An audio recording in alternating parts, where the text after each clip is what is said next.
sejahtera bagi kita semuanya. Perkenankan saya berdiri di sini untuk membawakan susunan acara dalam acara Desiminasi Budaya Positif di Sekolah Pertama SMP Negeri 2 Limbangan. Untuk membuka acara kita saat ini, yang pertama adalah pembukaan, yang kedua menyanyikan lagu Indonesia Raya, yang ketiga doa, yang keempat sambutan kepala sekolah. Simak acara inti yaitu Desiminasi Budaya Positif di sekolah kita, dan yang terakhir adalah penutup. Marilah kita buka acara kita dengan membaca basmalah. Acara selanjutnya menyanyikan lagu Indonesia Raya. Kepada Ibu Kartika, silakan.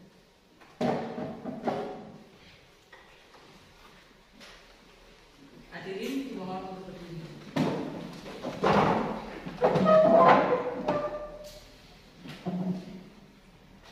Hiduplah Indonesia Raya. Indonesia tanah airku, tanah tumpah darahku.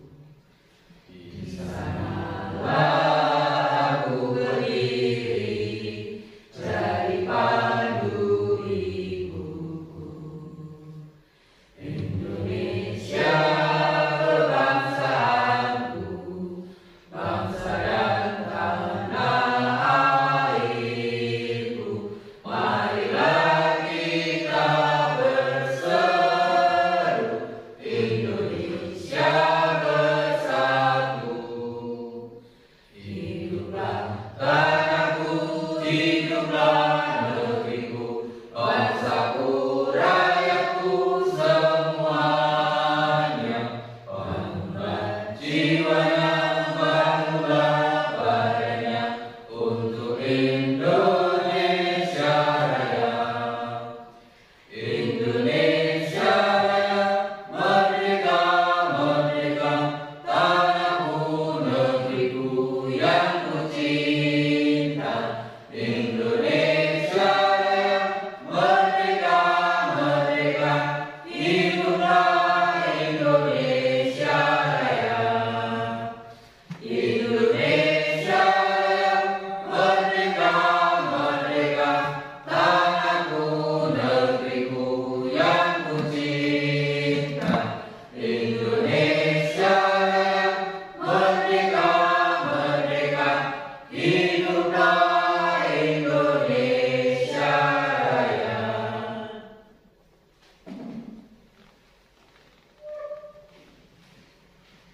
Acara selanjutnya, nah hadirin silakan untuk duduk. Acara selanjutnya doa kepada Bapak Mandoli, disilakan.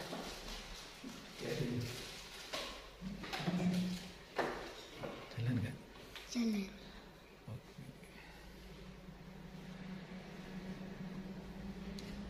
Assalamualaikum warahmatullahi wabarakatuh. Mari kita berdoa bersama-sama dalam acara pada siang hari ini diberi kelancaran. Al-Fatihah. Bismillahirrahmanirrahim.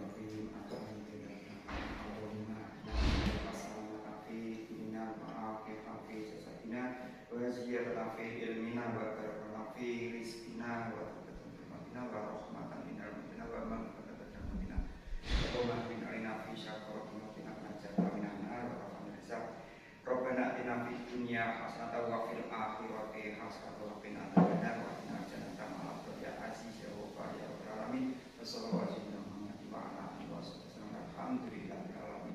Assalamualaikum warahmatullahi wabarakatuh. Bapak Ibu guru yang saya hormati, terlebih dahulu mari kita senantiasa panjatkan syukur kepada Allah Subhanahu wa taala di siang hari ini yang pada CDB yang merupakan program kementerian yang harapannya seluruh guru sampai di mana bisa mengikuti, dan ini harapan kita tidak sama bulan muncul sehingga nanti bisa disilakan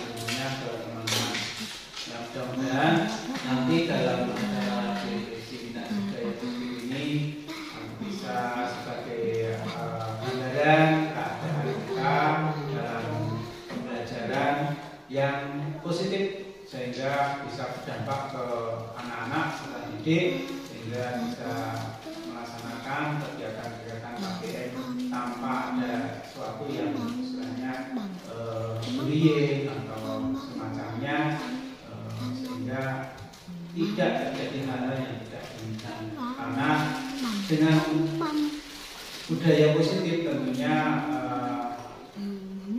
menunjukkan ke karakter kita yang tidak meninggalkan budaya timur, ya, sehingga budaya-budaya yang halus budaya barat yang moderat.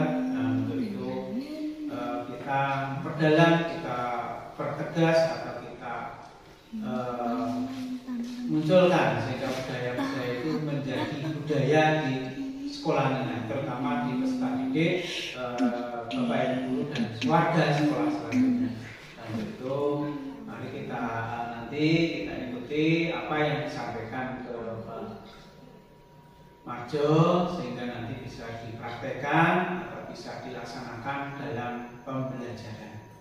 Dan terakhir saya mengucapkan banyak terima kasih kepada teman-teman guru yang telah sampai siang ini mengikuti kegiatan diseminasi budaya positif di sekolah.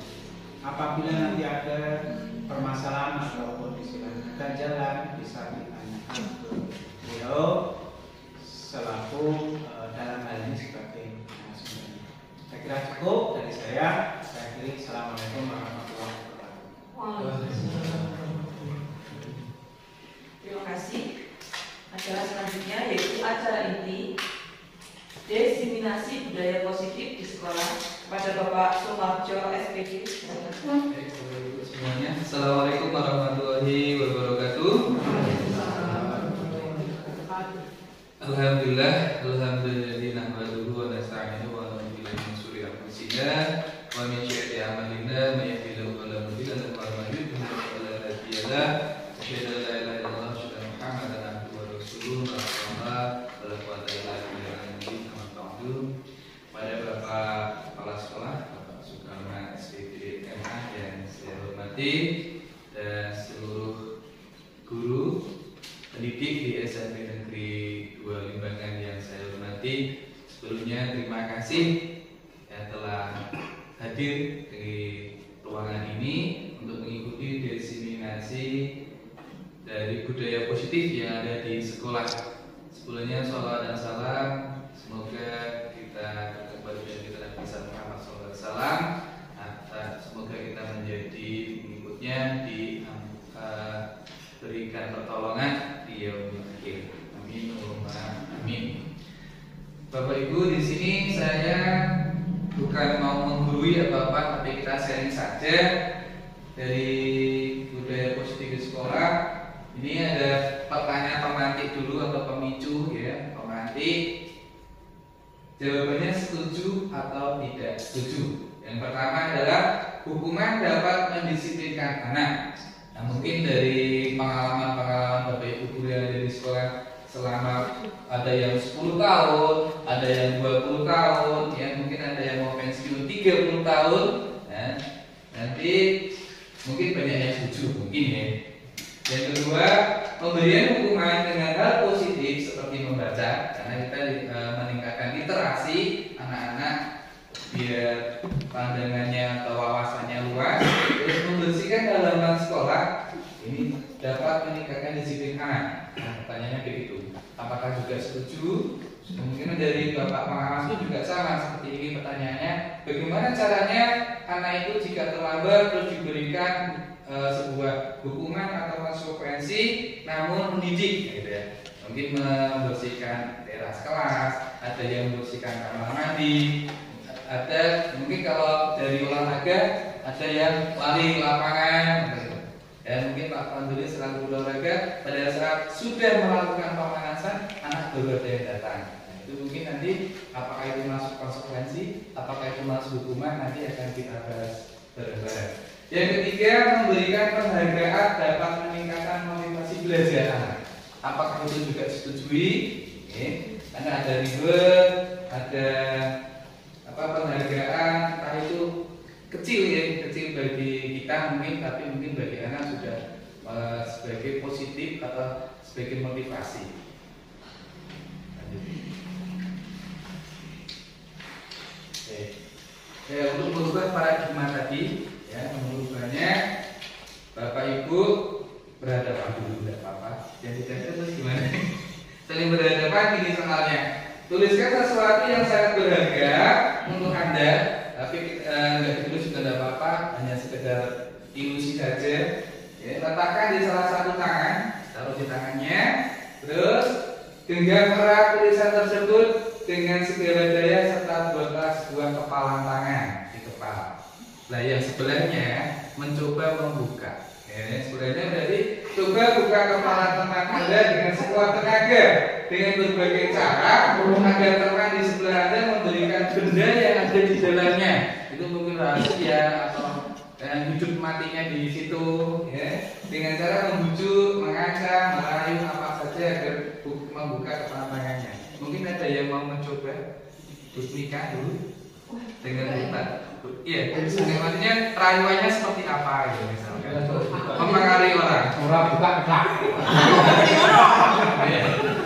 Oke, ini berarti mempengaruhi orang kan itu, mengontrol orang. Coba Bu gimana? Nah, bukti kali kalau aku Bu, pangeran aku. Karena timbul pertanyaannya adalah siapa yang mengontrol kita? Kita sendiri, apakah orang lain? Kan itu pertanyaannya. Kita sendiri ya. Kita sendiri berarti kalau kita bisa mengontrol kita sendiri dengan kepala tangan tadi, berarti apa? Alasannya apa alasannya? Tangannya nggak boleh dibuka oleh temennya, walaupun dikasih uang 1 miliar. Berarti alasannya apa Bu? Alasannya apa berarti? Alasannya apa jadi nggak mau dibuka pokoknya? Ini rahasia. Rahasia, iya ini. Jadi yang bisa mengontrol diri kita ya kita sendiri ya, kita sendiri gitu ya. Untuk berikutnya, nah ini ya stimulus respon. Jadi siapa sih yang bisa merubah? Ya. Di dalam stimulus respon realitasnya yang ada, kebutuhan kita sama karena sudah dipengaruhi, semuanya sama. Padahal sebenarnya dalam teori kontrol realitas itu kebutuhan yang berbeda-beda, ya, saling berbeda-beda. Terus berikutnya semua orang melihat hal yang sama, melihatnya sama karena sudah dipengaruhi tadi. Terus setiap orang melihat gambaran berbeda-beda. Kita mencoba mengubah agar orang lain berpendapat sama dengan kita. Jadi kita terpengaruh, kita berubah memahami pandangan orang lain tentang dunia. Kemudian teori kontrol dan seterusnya ya, sampai bisa mengontrol orang lain. Di dalam teori kontrolnya Anda tidak bisa mengontrol orang lain. Ini yang terjadi tadi antara Bu Mika dengan Bu Habibatu ya, kuliah. Nah, sekarang berikutnya apakah makna disiplin perubahan? Disiplin perubahan berasal dari bahasa Latin disiplina, yang artinya belajar. Belajar, disiplin diri, membuat orang menggali potensinya menuju sebuah tujuan. Tapi berbeda dengan kita ya. Coba Bapak Ibu, disiplin menurut jenengan, apakah anak itu mematuhi peraturan dia dikatakan disiplin? Setiap bangun pagi jam 6 juga disiplin, berangkat sekolah sesuai dengan jamnya juga disiplin. Nah, itu ya. Kecenderungan disiplin umumnya dengan ketidaknyamanan. Karena ingin merdeka, dengan segala aturan maka terikat, bukan dengan apa yang kita hargai atau pencapaian suatu tujuan mulia. Ya, secara tidak langsung kita mengontrol diri kita sendiri, belajar disiplin, tadi ya beribadah mendengar suara Anda, langsung sholat. Mungkin Bu Enda setiap hari Minggu beribadah ya ke gereja, itu juga Pak Kun juga sama, itu sudah disiplinkan diri sendiri untuk kepentingan diri sendiri, juga bisa kepentingan orang lain dengan silaturahmi ya, ketemu dengan temannya, ketemu dengan sanak saudara. Lanjut. Jadi ada 3 motivasi untuk melakukan kegiatan tadi ya. Ada motivasi eksternal dari luar, dan ada modifikasi dari diri sendiri atau internal. Ya. Untuk menghindari ketidaknyamanan atau hukuman, anak didik peserta didik kita untuk menghindari tidak dihukum, dia harus berangkat sesuai dengan tata tertib yang berlaku atau peraturan yang berlaku di sekolah. Itu namanya motivasi dari luar, bukan dari dirinya sendiri. Ya. Terus yang kedua, untuk mendapatkan imbalan dari orang lain atau institusi. Jadi kita kerja rajin, kerja tepat waktu, ya, untuk mendapatkan imbalan, untuk mendapatkan penghargaan. Namun saya yakin di sini niatnya ibadah gitu ya. Jangan kita pun kerja, jangan selalu mencari uang saja, namun ibadah untuk menafkahi anak ataupun istri, suami atau istri, jadi keluarga kita. Itu sudah salah satu catatan baik kita ya. Niatnya ibadah, mencerdaskan anak-anak ya. Jadi yang ketiga itu masih ada di mengharapkan penghargaan. Jadi lari dari hukuman atau ketidaknyamanan itu masih eksternal. Berikutnya ingin mendapatkan sesuatu atau penghargaan itu juga eksternal. Dan yang terakhir untuk menghargai diri sendiri, kita sendiri ya, kita sendiri. Jadi saya akan menjadi orang yang seperti apa bila saya melakukannya. Kalau saya melakukannya itu menjadi apa sih? Pasti ada tujuannya masing-masing. Jadi setiap anak melakukan kesalahan, pasti anak juga mempunyai alasan, ya. Jadi mempunyai macam-macam permasalahan. Ya. Kadang-kala kita itu sering anak melakukan kesalahan langsung dihukum, anak melakukan apa langsung dihukum, ya. Itu mari kita ubah paradigma yang sudah ada, yang berjalan selama ini. Jadi pentingnya dari sini nanti munculkan keyakinan kelas atau kesepakatan yang ada di dalam kelas. Nah ini dari Ki Hajar Dewantara, merdeka itu apa toh? Ya. Merdeka tidak hanya terlepas dari perintah, akan tetapi juga cakap buat memerintah diri sendiri. Merdeka. Di bawah pun ada ya.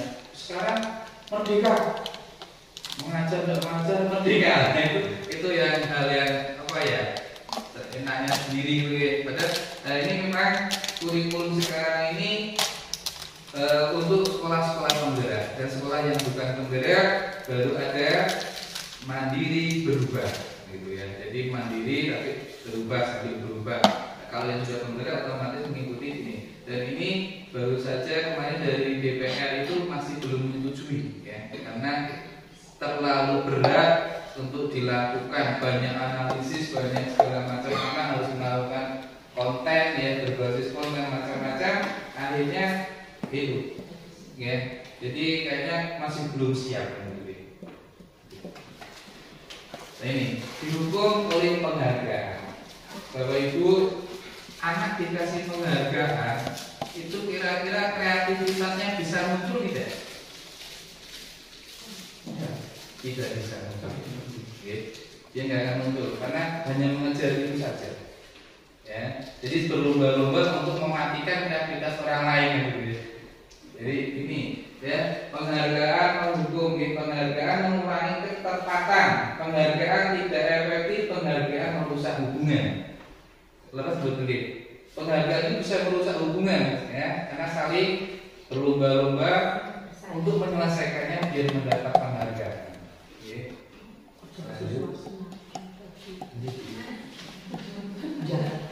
Penghargaan menurunkan kualitas.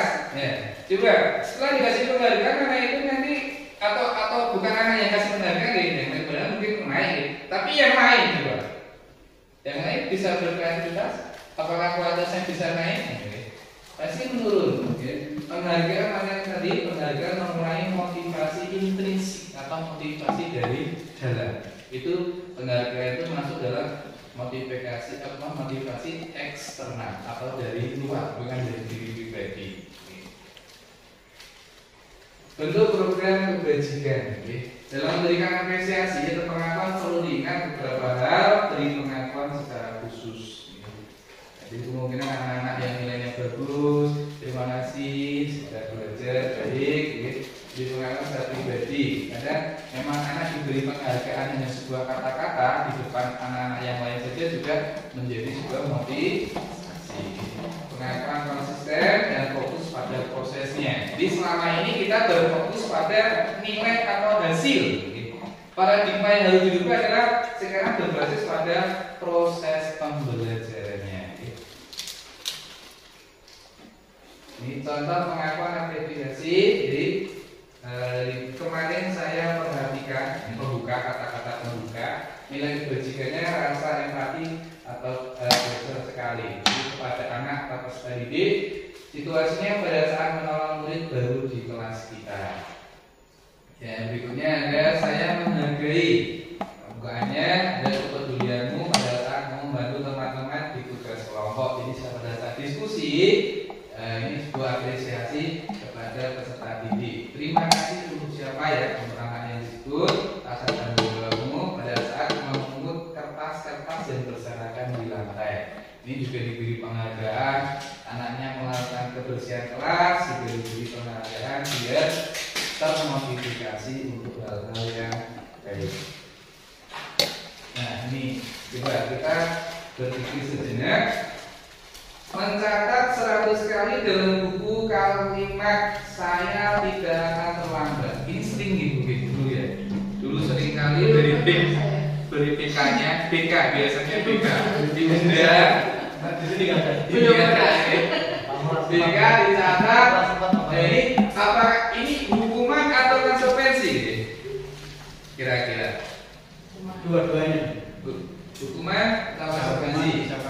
Terus berikutnya lari mengelilingi lapangan basket 2 kali. Ini Pak Pandu ini. Hukuman atau konsekuensi Pak? Menggantikan kertas tugas teman yang telah dicoret-coret, menumpahkan tumpahan air, membersihkan tumpahan air karena tersenggol pada saat belajar tumpah. Kita lihat kuncinya aja dulu. Nah, ya. Mencatat 1 kali itu hukuman, bukan konsekuensi. Mengelilingi lapangan basket juga hukuman, murid diminta untuk push up juga hukuman. Kalau menggantikan kertas itu baru konsekuensi. Konsekuensinya apa? Menggantikan. Membersihkan tumpahan juga konsekuensi. Murid disuruh untuk mengenakan sepatu dari sekolah juga hukuman. Jadi kemarin ada itu di kasus memakai sepatu putih misalkan karena tergesa-gesa bangunnya kesiangan. Itu maksudnya nanti ke hukuman juga. Paling ini juga konsekuensi. Bedanya apa? Bedanya yang atas dengan yang bawah terlambat 10 menit pada saat sudah dilakukan pembelajaran Pak. Berbeda. Jadi sudah ada pemanasan, temannya baru datang. Itu konsekuensinya berarti mengikuti pemanasan untuk lari. Berbeda konsekuensi dan hukuman. Kalau konsekuensi sebenarnya itu keyakinan kelas sudah disepakati terlebih dahulu. Keyakinan beda dulu. Nih ya, hukuman, bedanya hukuman dan konsekuensi. Sesuatu yang menyakitkan harus terjadi. Ya, jadi ini bisa jangka panjang diingat-ingat terus kalau anak dihukum itu. Kalau konsekuensi sesuatu harus terjadi. Konsekuensinya membuat anak sakit fisik maupun hati untuk jangka waktu yang lama. Kalau hanya konsekuensi ini merasa tidak nyaman dalam jangka waktu yang pendek karena sudah disepakati bersama-sama dalam satu kelas.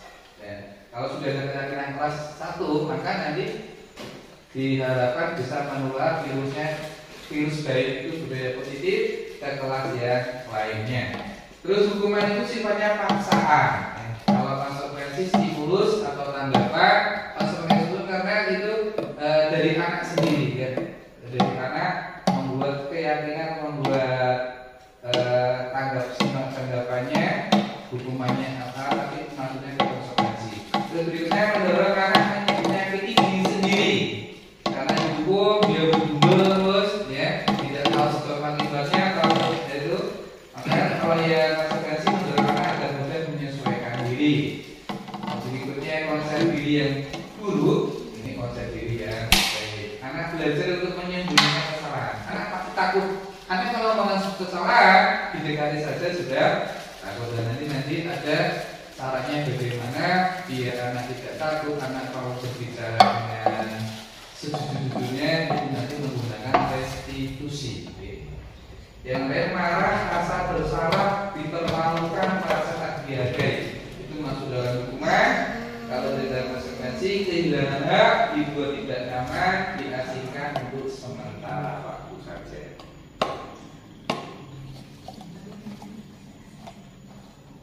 Nah, ini cara menyelesaikan masalah jika ada kasus-kasus yang ada di sekolah itu dengan restitusi. Kemarin sudah ada materi dari pengawas seperti itu. Restitusi ada 3 langkah di sana. Jadi ada proses menciptakan kondisi bagi murid untuk memperbaiki kesalahan mereka, sehingga mereka bisa kembali pada kelompok mereka dengan karakter yang lebih kuat. Restitusi juga merupakan proses kolaboratif yang mengajarkan murid untuk mencari solusi masalah mereka dan membantu murid berpikir tentang orang seperti apa mereka ingin menjadi atau tujuan mulia dari anak-anak, bagaimana mereka harus melakukan orang lain menjadi dosen 24. Dan ini sudah dipelajari di materi PMM atau Platform Merdeka Mengajar di topik ke-10 atau disiplin positif namanya. Itu sih, ada 9 ciri-ciri restitusi. Bukan untuk menebus kesalahan. Menurut kesalahan tadi hukuman ya, ada hukuman. Namun untuk belajar dari kesalahan, memperbaiki hubungan, ya. Hubungan murid dengan guru, murid dengan pihak murid juga, siswa dengan siswa. Terus tawaran bukan paksaan. Jadi ditawarkan kepada anak itu nanti konsekuensinya apa. Ya. Terus institusi menuntut untuk melihat ke dalam diri, dia diberi kesempatan untuk memberikan argumen anak itu secara dari fiksi sendiri, dari dirinya sendiri, bukan dipaksa, tapi dia bisa langsung. Berikutnya institusi mencari keputusan dasar yang mendasari tindakannya. Apa sih kenapa berbuat seperti itu? Jadi sendiri adalah cara yang paling baik. Terus itu fokus pada karakter bukan tindakannya. Jadi karakter anak yang akan dibentuk nantinya. Institusi fokus pada solusi. Jadi solusinya apa? Solusi dari permasalahan yang ada. Dan terakhir institusi mengembalikan murid berbuat salah pada kelompoknya. Mengapa tidak peraturan saja tapi harus menggunakan keyakinan kelas? Mengapa kita memilih peraturan harus menggunakan helm bila mengendarai kendaraan roda 2? Mungkin karena jawabannya aturan pemerintah. Padahal sebenarnya apa itu? Aman. Untuk keamanan. Jadi untuk melindungi diri sendiri. Jadi kejadian beberapa hari yang lalu di Bonadem ya, terus mobil lewat, terus ngantuk, kena sepeda motor, semuanya meninggal.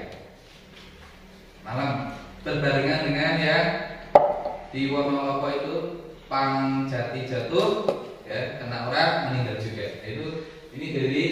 Ini sebenarnya untuk diri kita sendiri. Ya. Jadi pemerintah mengatur dan itu sebenarnya untuk keselamatan diri kita sendiri jika terjadi sesuatu hal yang tidak diinginkan. Jadi kepala itu tetap aman. Jadi gunakan yang SNI, ya, Standar Nasional Indonesia. Selanjutnya yang kedua, mengapa kita memiliki peraturan 3M?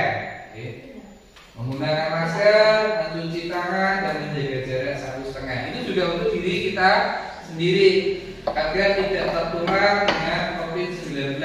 Walaupun saat ini sudah mereda dan pemerintah sudah mencabut pembatasan, sudah dicabut.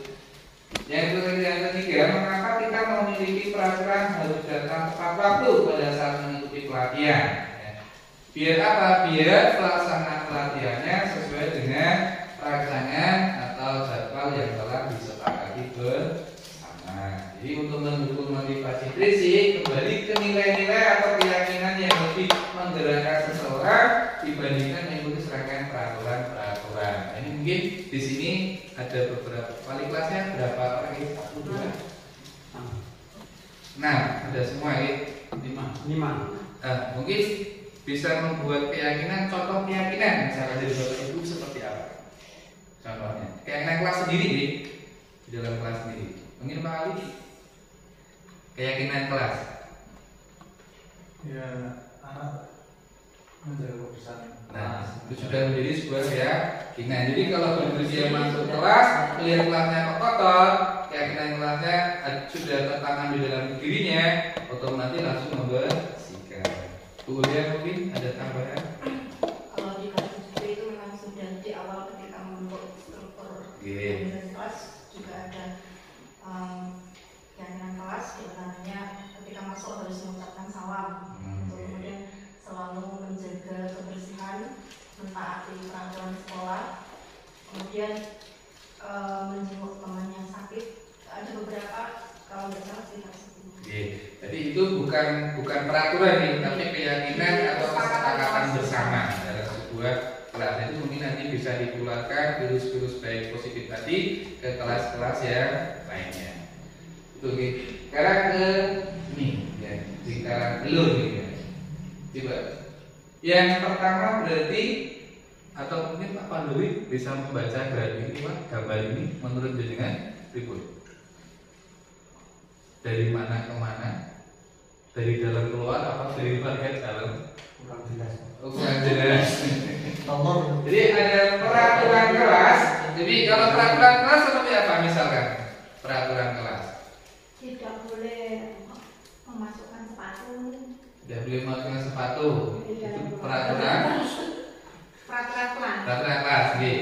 Tidak Iya. boleh memakai Iya. dalam kelas. Ya, itu peraturan nggih, bukan keyakinan nggih, berbeda ya. Peraturan kelas. Iya, peraturan. Terus setelah ada peraturan dibuat sebuah keyakinan. Nanti akan muncul lingkungan positif di dalam kelas itu. Oke, di dalam lingkungan kelas. Berikutnya nanti akan menjadi budaya atau setiap hari terus menerus kontinu berlangsung menjadi sebuah budaya. Budaya itu kebiasaan yang berjalan tanpa ada paksaan.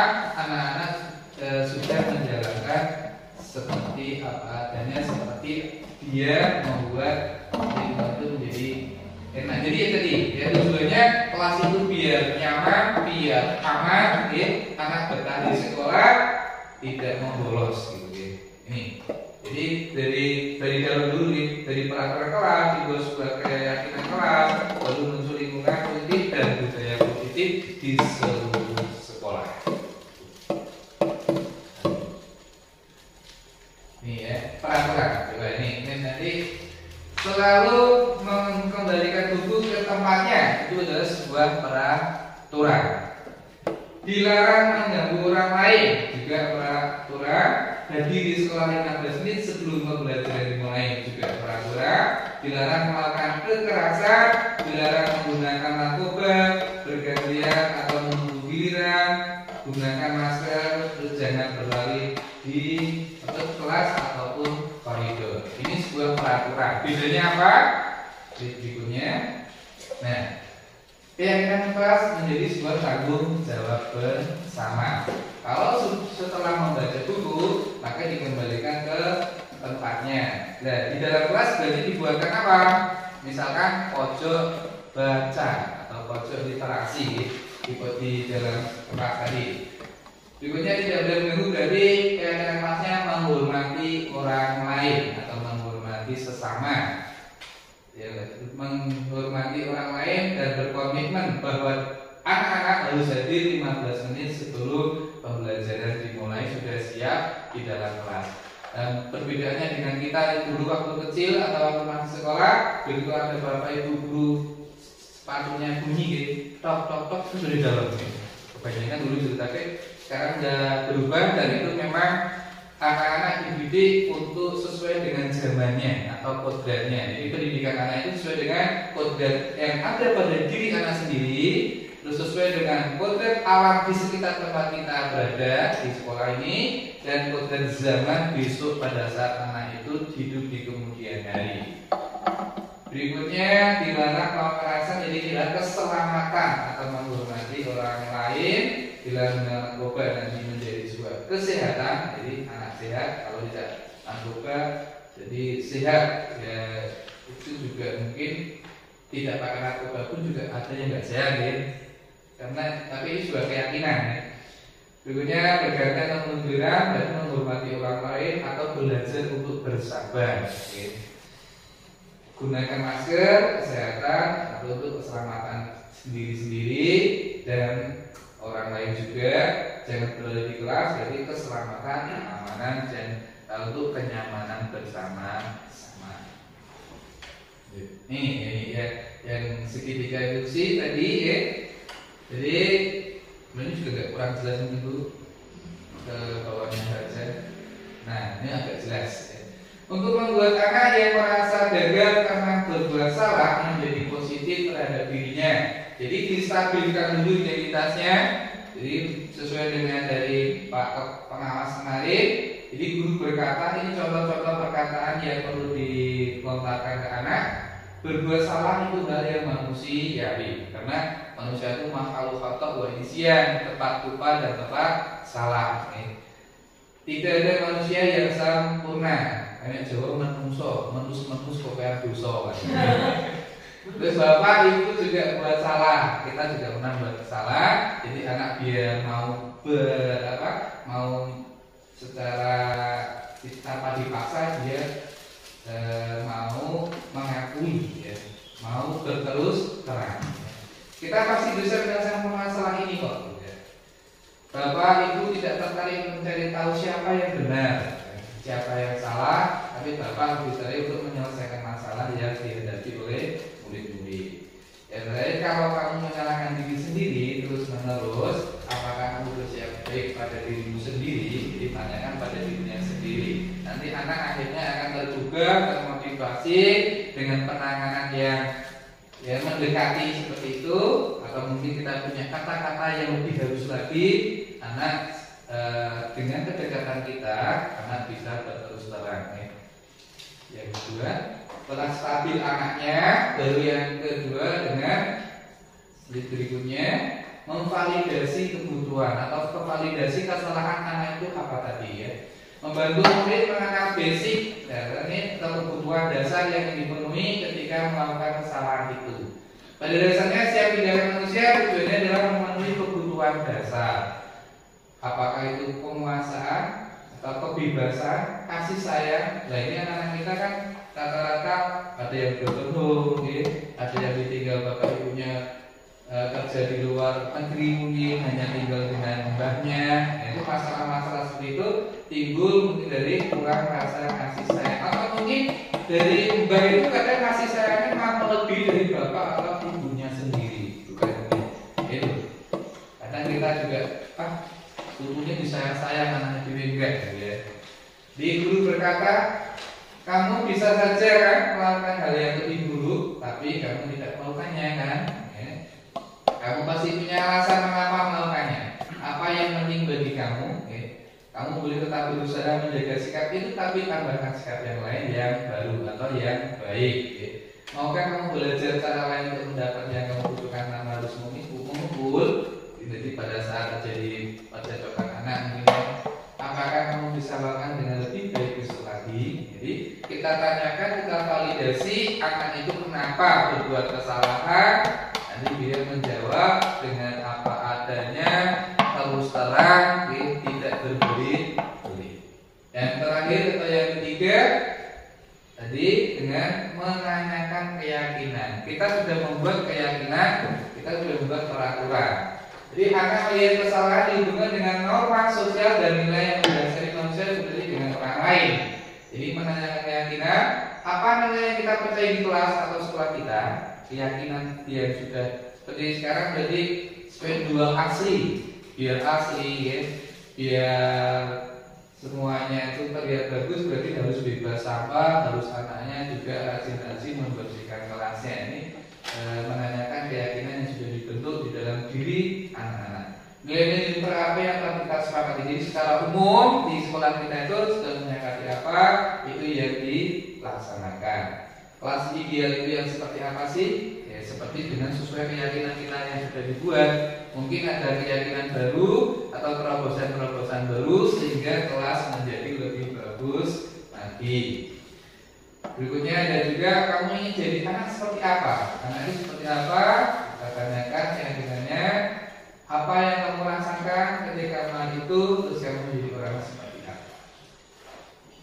Itu, ini untuk praktek yang tadi mungkin bisa diputar kembali dulu.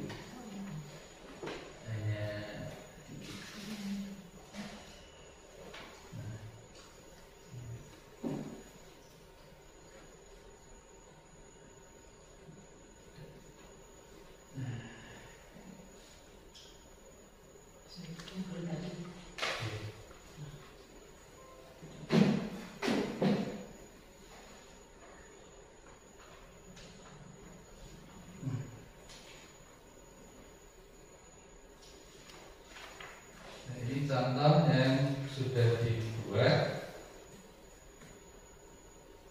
walaupun belum semua kan, dan perlu perbaikan.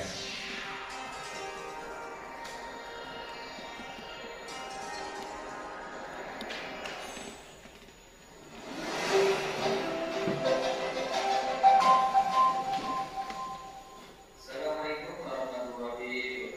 Jadi kalau membahas ini menggunakan PowerPoint yang udah aja tanpa aplikasi yang lain. Iya, pakai PowerPoint.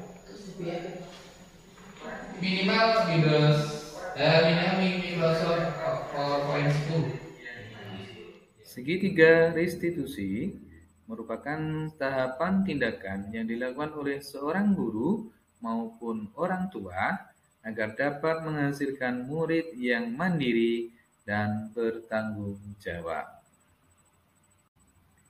Skenario kasus pertama. Seorang siswa datang terlambat dikarenakan di malam hari menonton semifinal Piala Dunia 2022. Langkah-langkah segitiga restitusi. Menstabilkan identitas, validasi tindakan yang salah, menanyakan keyakinan. Selamat pagi Mbak Kastela. Ya, tadi ada informasi dari guru di kelas berapa 8 ya, 8A bahwa Kastela itu terlambat. Apakah bisa diselesaikan dengan segitiga restitusi? Bisa, Kak. Bisa. Baik. Hari ini bisa datang terlambat. Tadi malam tidurnya terlalu larut karena menonton acara TV. TV larut. Iya, tadi malam ada semifinal sepak bola ya. Iya. Antara Maroko dengan Prancis ya. Iya. Maroko dengan Prancis. Oh iya. Maroko Prancis. Mbak Kastela itu gemar menonton sepak bola. Terlalu gemar tidak, tapi Ya, saya tapi tidak bisa tidur juga semalam. Dan itu 4 tahunan sekali ya. Iya. Momen-momen yang memang perlu dilihat atau momen-momen yang jarang sekali diekspos. Kejadiannya itu terus apa lagi? Ya, jadinya bangunnya itu terlambat. Lalu tadi pas berangkat sekolah, dalam perjalanan motornya itu bannya keras. Iya. Terus langkah apa yang dilakukan sampai kayak di sini akhirnya ikut orang atau berjalan kaki atau bagaimana? Bareng orang. Oh, bareng orang. Ya. Terus sepeda motornya di mana sekarang? Lagi di bengkel. Oh, di bengkel. Ya. Jadi berarti diambil setelah? Setelah pulang sekolah. Oh begitu ya. Oh berarti besok lagi pandai-pandai membagi waktu ya. Jadi waktunya nonton ya nonton, berarti mungkin tidur dulu, melihat, setelah lihat, ya mungkin itu udah langsung pacar ya karena mainnya sedang 2 dini hari ya. Oke. Kedepannya bagaimana? Mungkin akan menjaga waktu. Kalau waktunya sekolah mungkin kita akan tidur lebih awal. Oh gitu. Ya. Baik ya, terima kasih bisa kembali ke kelas lagi.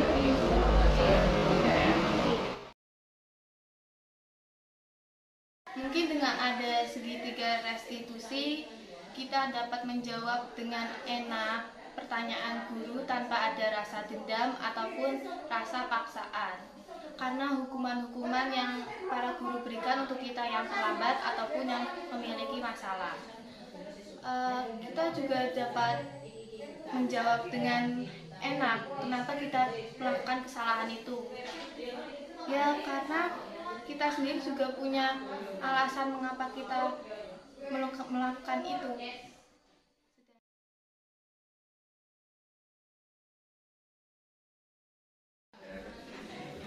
Selamat pagi teman-teman semua, Anda dan Mas Faiz ya. Tahu maksudnya apa dipanggil ke sini? Belum tahu ya, belum tahu. Tadi pagi ya Bapak mau lihat dua orang ini saling berkejaran, terus terjadi pukul-pukulan. Ya, kenapa? Apakah Mas Chandra dan Mas Faiz bisa melakukan diskusi? Masalah bisa diselesaikan dari diskusi? Bisa. Ya, kalau bisa, jadi Bapak ingin bertanya, kenapa Mas Chandra mengejar Mas Faiz? Mengejek, masalahnya mengejek. Benar Mas Faiz? Ya, baiknya mengejek. Terus dengan ejekan tadi timbul apa? Timbul sakit hati. Sakit hati. Sakit hatinya sampai seberapa? Kalau paham, kalau begitu ya. Oh ya. Terus gimana rasanya? Atau begini, kenapa mengejek Mas Chandra? Oh iya. Nah, terus Mas Chandra tidak terima. Kalau tidak terima terus bagaimana langkah selanjutnya? Gimana? Enggak, kamu ngejek, Mas Chandra tidak terima, terus kamu kan ribut. Terus apa yang langkah berikutnya sama Mas Chandra? Mau dibalas. Kamu mau apa teman-teman? Kamu kan yang ngejek siapa? Nah, terus Mas Chandra kan tidak terima. Berarti kamu harus bagaimana? Minta maaf. Coba bagaimana caranya minta maaf? Kok diam saja? Bisa diungkapkan. Gimana? Bisa memaafkan? Bisa. Nah, terus akhirnya bagaimana? Apakah akan diulangi lagi ke teman yang lain? Tidak. Mas Chandra bagaimana? Tidak. Jadi dilihat dulu itu ejekannya dulu atau ejekan dulu. Nah, itu berarti sudah termasuk dalam apa? Pembulian. Ya, di sekolah ada stop bullying ya. Di stop, jangan sampai terjadi pelanggaran. Itu ya, semuanya sudah saling diterima, tidak ada masalah. Bisa.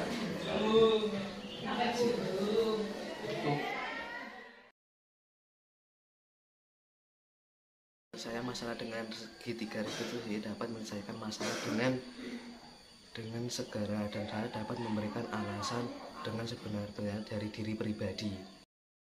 Penyelesaian segitiga restitusi dapat menyelesaikan masalah saya tanpa dengan alasan yang sebenar-benarnya dan tanpa paksaan. Because of what went wrong. Gitu menyelesaikan seorang siswa datang ke kelas. Ini kemarin pada saat semifinal Piala Dunia.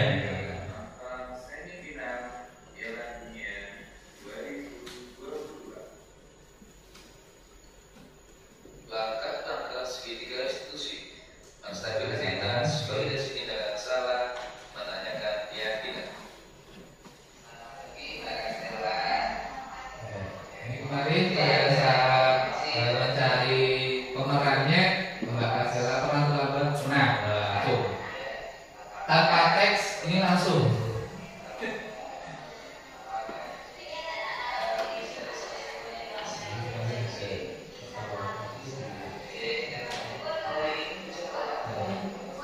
Jadi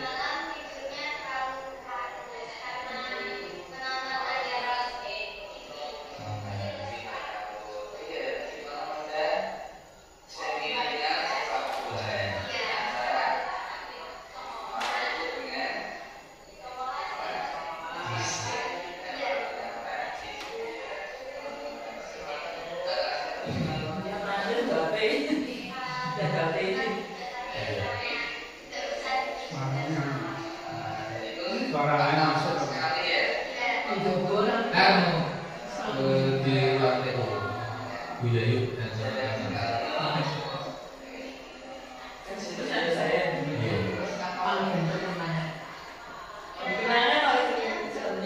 jadi mungkin sekolah memiliki sebuah ruangan khusus untuk kasus-kasus gitu, kasus.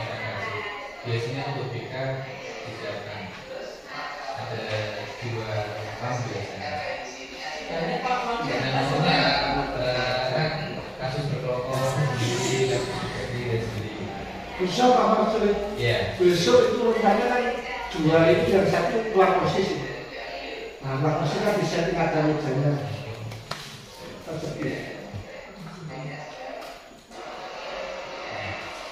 yang kedua segi anggaran siswanya.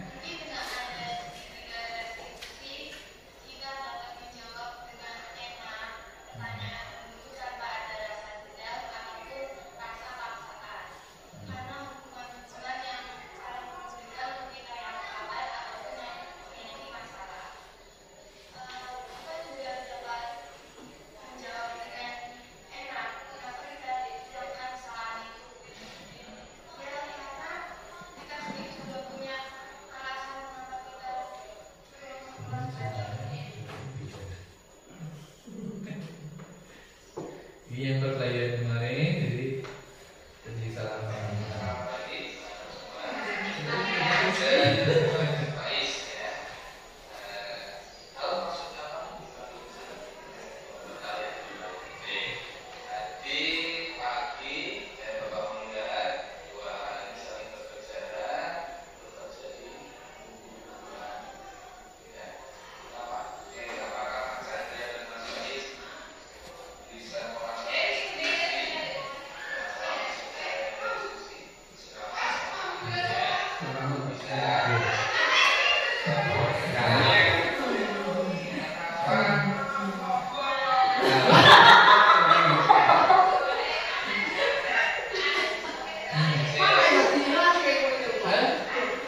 Betul bilangnya itu orangnya bilang semua karena itu. Kalau semua sepatu di bawah. Iya. Ini ngomong apa? Jadi ini asal ini. Oke, ini ya.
Terima kasih.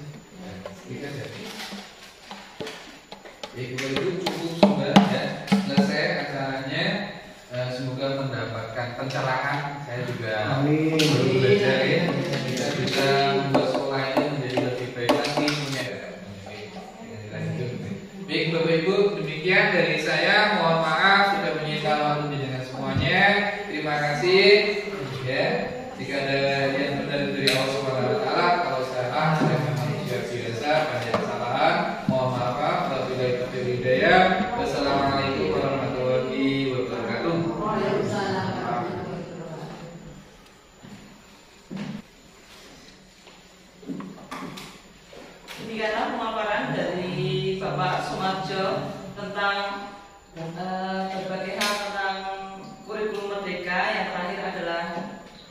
segitiga restitusi, semoga apa yang kita dapatkan hari ini berdampak baik bagi kita semuanya dan bagi sekolah kita. Marilah kita tutup acara kita dengan membaca hamdalah. Alhamdulillah. Terima kasih. Wassalamualaikum warahmatullahi wabarakatuh.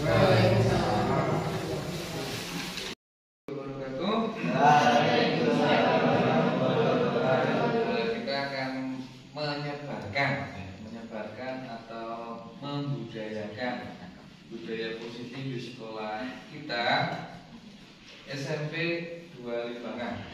Ini punya slogan namanya apa? Asri. Spendual Asri. Ya.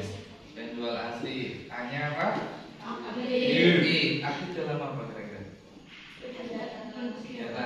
Kegiatan yang positif. Ya. Terus? Sehat. Sehat dari ini? Sehat sampai sini ya. Ya. Terus? Religi. Kalau begitu dengan bel tanda istirahat, sholat, langsung sholat. Ini religi. Diawali dengan doa dan menutup doa. Jadi menjalankan kewajiban dan menjauhi larangannya. Ya, budaya positifnya harusnya lebih baik dari semester 1. Ya. Ada budaya positif di sini. Baik, yang pertama perlu pertanyaan pemantik. Jawab setuju atau tidak setuju. Setuju. Ya. Nih pemantiknya.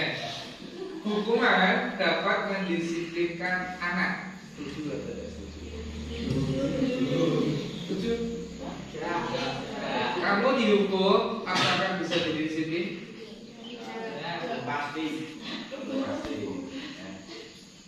Karena kamu melanggar peraturan, terus dihukum, itu rasanya malu jika di muka umum, apalagi saat upacara datang terlambat, terus terpisah sendiri. Kalau mesti melanggar, tidak pakai sepatu atau tidak pakai jas atau yang lainnya. Ada nggak di antara temannya di sini sesuatu setelah ditulis terus digenggam, mau tangan kiri boleh, mau tangan kanan boleh. Bisa? Isinya ini rahasia seseorang yang menggenggam tadi, rahasia ya. Terus yang satunya bagaimana caranya biar temanmu terbuka. Caranya dibuka ya. Gitu enggak maksudnya? Itu rahasiamu yang dipakai orang lain, mungkin kamu terus apa? Nah, yang ingin membuka dengan berbagai cara, mau dirayu boleh, diancam boleh, ya. Dikasih hadiah juga boleh. Kemudian maksudnya coba yang megang tulisan rahasia ini harusnya bagaimana? Iya. Nggak boleh ya. Coba ada yang ingin jadi salah satu contoh model? Apa modelnya? Cila Pak. Modelan. Ya, model ya. Oke, ya modelnya siapa? Coba salah satu dari sini.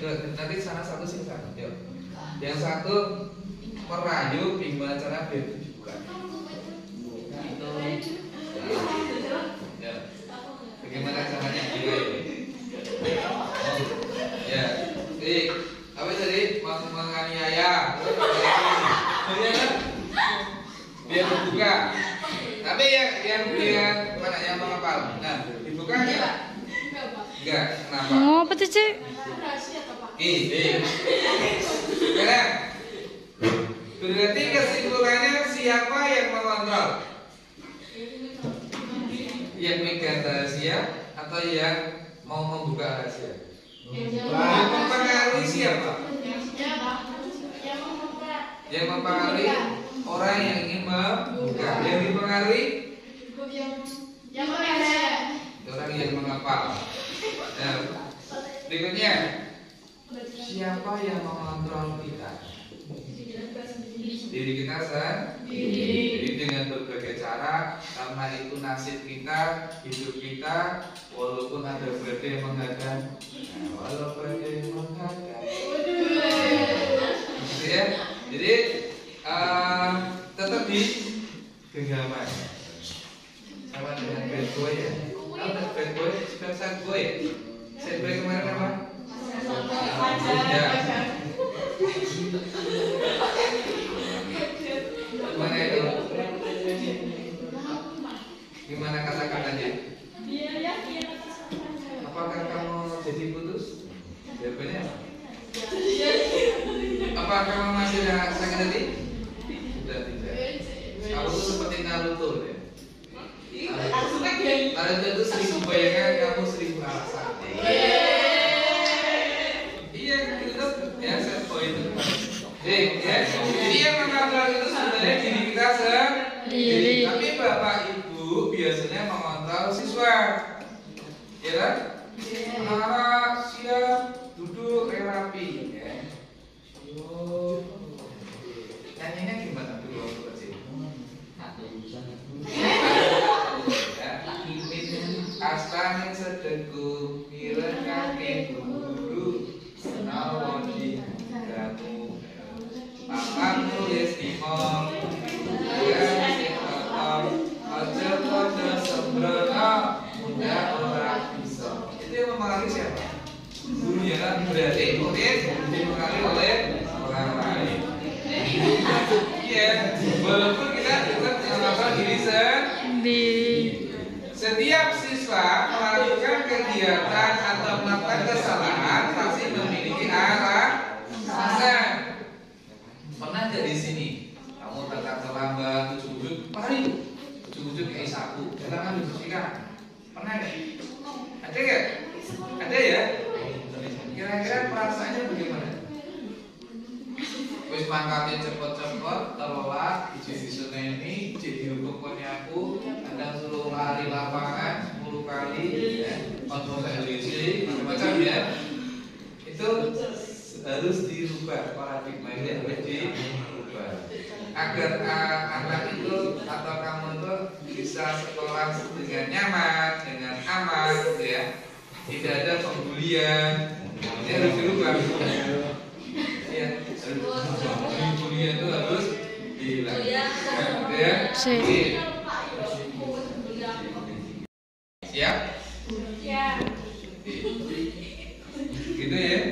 Cukup dari saya.